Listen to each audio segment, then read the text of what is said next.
Hello and welcome back to a brand new video of Fox Reacts. Today we're checking out a new vid from the game theaters about how we have no choice in the game called Octopath Traveler. Or COTC. No idea about it. Let's hop in. Thanks to Google Play for sponsoring today's video. And that's how a living pink sentient goo is the single element tying together the last 8 years of games and 20 plus books. Oh. I fell asleep at my computer while working on a script again, didn't I? No, you have been summoned by the sacred ring. A ring that will grant you whatever your heart truly desires. Great. Awesome. Can it write my next year's worth of scripts? No. But that's my heart's desire. Oh, can I damn. get a vacation? No. Seriously? What What the can hell I can ask this it for ring then? do then? You can be a hero. Go on an epic quest. Save a world in peril. Sounds more like that's your desire, and I'm just here so you don't actually have to do any of the work. Ha. Maybe the ring can try someone else. Yeah, maybe you just move on. Yeah. Summon someone else. Please.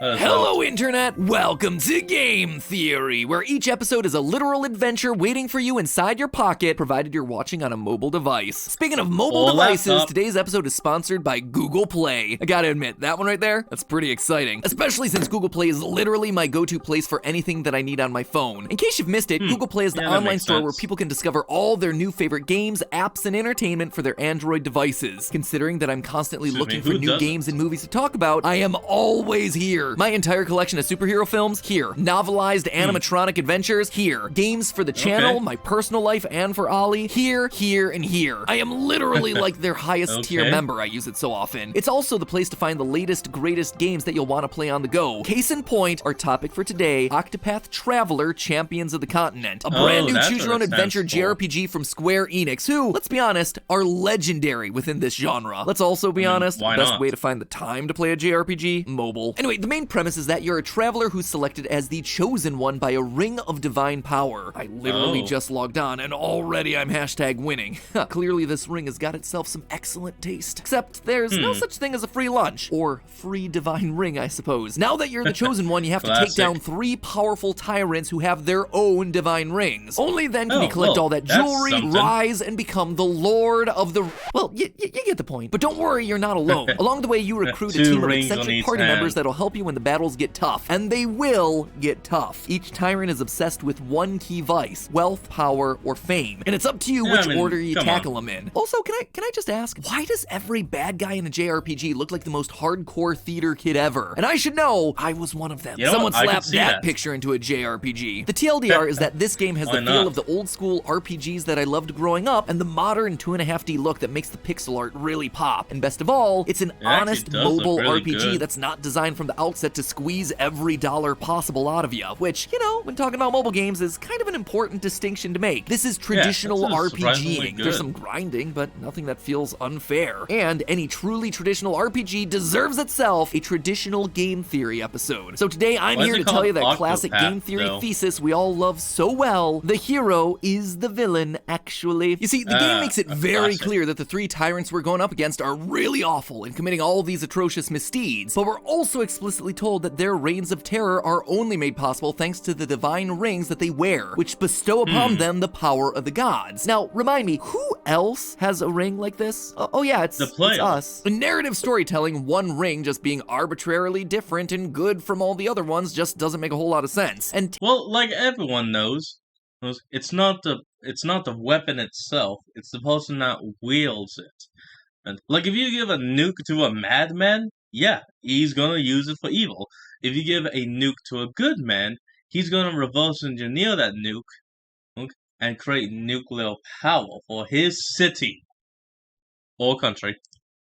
taking a look at our actions throughout the start of this game, I'm not convinced that we're all that different from the so-called villains that we're tasked with taking out. In fact, I think it's pretty darn clear. If these 3 were so easily corrupted by the power of the rings, then it shouldn't be hugely surprising that we also suffered the same fate. So with all that in mind, let me take all of these branching pathways and bring them back together to show you why I suspect we are in fact the real villain of the new Octopath Traveler. Also, because we're talking about some key story elements from this new game, spoiler alert, from here on out. First, let's take a look at the guys that we're tasked with fighting. Titus, the master of power and the leader of a military army formed of criminals. Herminia, the master of wealth who runs the local mafia. And Auguste, the master of fame and murderous playwright. But these are far from one-note mustache-twirling villains. Their backstories are full of tragedy and trauma. As we proceed through Auguste's story, for instance, we learn that his wife was stolen and murdered by his former boss, which thereby set Auguste on a quest for revenge. Herminia's story is even more tragic. Her sisters took her inheritance and sold her off to a distant land where she had to sell her body in order to survive. Eventually, she clawed her way up through the ranks of the mafia, ultimately becoming the godmother and getting revenge on her family. Now, I'm not gonna sit here and tell you that these characters aren't bad guys. They are clearly killers and criminals. Their traumatic pasts don't forgive their present atrocities, and they've enacted just as much, if not more, pain on others than they themselves experienced when growing up. But knowing a bit about their histories does make you think differently about how we handle the situation. For both battles, we just roll up and enact our own brand of justice by wiping everyone out. And I have to ask, how is that any better than what they're doing? Is killing these two really the best way to stop them? At the very least, they deserve to stand trial for their crimes so the victims and the families can get closure. Instead, they get us, a vigilante empowered by a divine ring, striking them down. How's that any better than them? We just kill whoever we please in order to complete our mission, which is exactly what Auguste and Herminia do. It's also clear that we're not particularly worried about the people that we're quote-unquote saving, or the consequences of our actions. In the Herminia storyline, for instance, we aren't just tracking down a mafia boss, we are actively working alongside a rival mafia in an effort to put them in charge of the town. They claim to have good intentions, but they still call themselves the Mafia. How good can they be? And as you'd expect, when you remove a big mafia boss from power, even if a new one takes over, there's gonna be others trying to fill the power vacuum. The new Don even tells us that we wouldn't have gotten this far without you. So how on earth are they gonna lead the town and survive when we move on to the next quest line? All it takes is someone bigger and badder to come along, and suddenly they're gonna be done for. And we don't even have to talk in hypotheticals. Later in the game, we get to come back to the town a year after we were last there, and what do we see? A new big bad has entered the arena, and the government that we actively installed in the region is once again defenseless without our help. Who would have thunk it? If we truly wanted to help these poor people and their town, we'd have stuck around. Maybe helped out the new leaders to make sure everything's on track before we pieced out. But nope, we got what we came for, and we are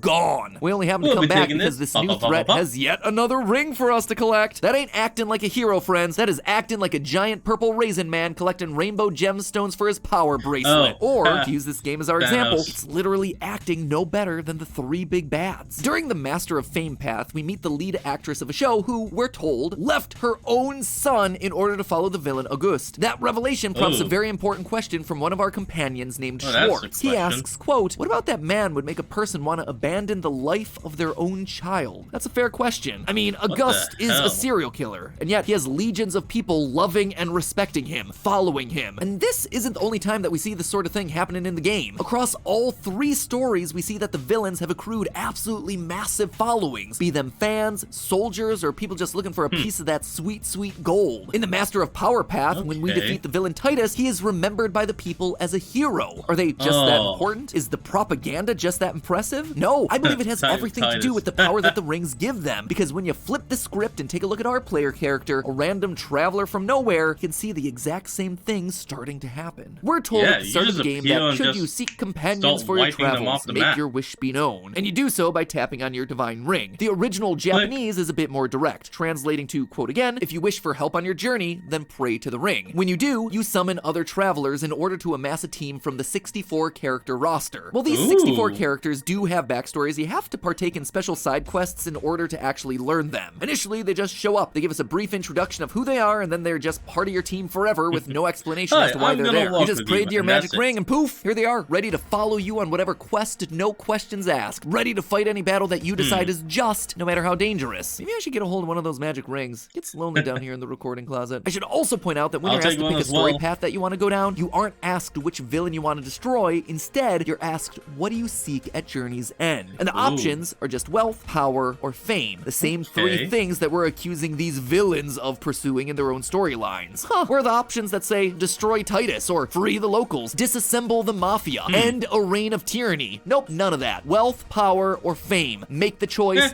just like the villains. Power. They all obtained magic rings and pursued one of those endeavors. Why and not? that's exactly what we're doing too, friends. We're just going one step further and seeking all of those options. We're using the rings to do exactly what the enemies of the game did, just better. Mastering all three in order to take our place as the most famous hero in the land. So there you have it, the classic hero was the villain the whole time theory. Except, as I was writing my last paragraph, I realized something. We're told that these rings grant our deepest desires, and our response to that is pursuing one of the three selfish goals: wealth, fame, or power. What if my heart desire was, I don't know, becoming a crazy cat guy or something? And we're not just pursuing those goals, we're actively plowing through others in order to get them. That means that either we ourselves are selfish and no better than the villains, or more likely, the ring is the one controlling our decision in some way. Maybe the truth here is that we're not actually allowed to voice a desire all our own. Maybe we aren't the villain, the ring is. This whole thing feels like a trap that's set by the ring, like we're being pushed into a desire or path that my character may not actually want to take. I wanted to go a little bit deeper into this, so I actually restarted my game just so I could go back through the intro cutscene. And when I did, something strange happened. I was now looking at a totally different character. I looked it up, and apparently this is an intended mechanic. Everyone that plays gets a different starting character, which I suppose allows for unique and interesting team building, but it also presents us with a bit of a problem. Each game gives you the same choice: wealth, power, or fame. But that can't be right. If you gathered 8 random people into a room, the chances of all of them wanting the same thing for their heart's desire are next to none. However, what's the one thing that unites all of these characters? What's the one thing that they all have in common when you start the game? They're given a divine ring. All this time I've been accusing the chosen one of not being a hero, that their desire is worse than that of the villains that we face throughout the initial story. But if you can literally be any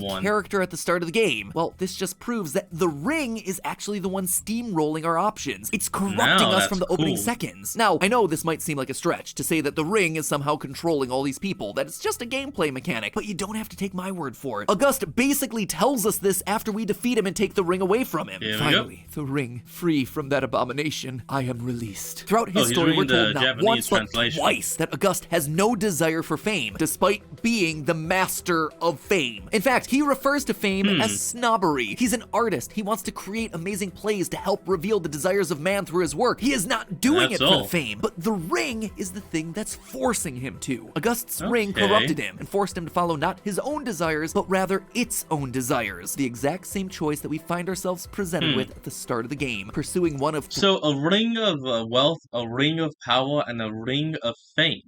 Then what does our ring want?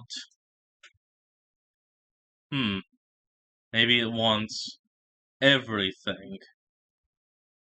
3 dark desires, but never given the option to choose something else. Okay, so clearly these rings have power over the user, but can I really say that they have their own desires? The answer is yes, because these aren't just any rings, they're divine rings. Rings that came from a god or are godlike. Now, this is an important detail to keep in mind when looking at the final form for each of the game's major bosses. Each one is named after one of the 8 primary gods from the original Octopath Traveler. August becomes Prince of Thieves, Titus becomes the Thunderblade, and Herminia becomes the Huntress, the exact same titles as 3 of Orstera's gods. We later learn that these rings aren't just powered by these specific gods, they are these specific gods. And it makes sense too. Brand the Thunderblade, for instance, is the god that offers the warrior class in the original Octopath. Titus gets this ring and then pursues becoming an all-powerful warrior. So what about our ring then? Well, after you beat the initial 3 villains, we're told that our ring is Aelfric, Flamebringer's ring. Aelfric, like the other gods, grants a particular class in the original Octopath, the Cleric, basically a white mage that specializes in healing and light magic. But Aelfric is also one of the few gods where we get some of his extra backstory. See, they're the one that imprisoned the evil 13th god by calling down fire from the heavens, which became known as the Sacred Flame. This led the Order of the Sacred Flame to be formed, an order which essentially runs the country. Although not all people are religious, the order is super important to the running and governing of the continent. We see in the game that they have an army, that they can elect individuals into positions of power like they do with Titus. And in the Master of All path, we even discover that the order supervises devised a non-aggression pact between the various kings of the continent. The Order runs this place. The priests of Elfric are the ones with all the power. But then suddenly, these other gods start using people. They start turning them into godlike beings in order to amass their own followings. Titus literally wants to overthrow the Order of the Sacred Flame. So what happens? Well, Elfric gets us to go in and re-establish the status quo, stopping Titus's coup, pulling August and Herminia from their positions of power to help restore the Order as the most important thing in the land. This isn't about saving the people, it's about making sure that Elfric is still the most worshipped god on the continent. That's why it doesn't matter which character you start the game off as. You aren't the important one here. As long as someone does the job, Elfric gets exactly what he wants. And if Elfric isn't all that great, maybe that 13th god wasn't so evil after all in the original Octopath. But that, my fellow travelers, is a theory for another day. In the meantime, remember, it's all just a theory. A game theory. Thanks for watching. And thanks one final time to Google Play for... And that's the end of this. The rest is just going to be thanks and then outro. So, that as well, we're going to end off today's video. I want you all to remember to like, comment, and subscribe for more. Down in the description will be a link to the original video, so remember to support the creator and all they do. And I'll see all of you folks next time. Peace out.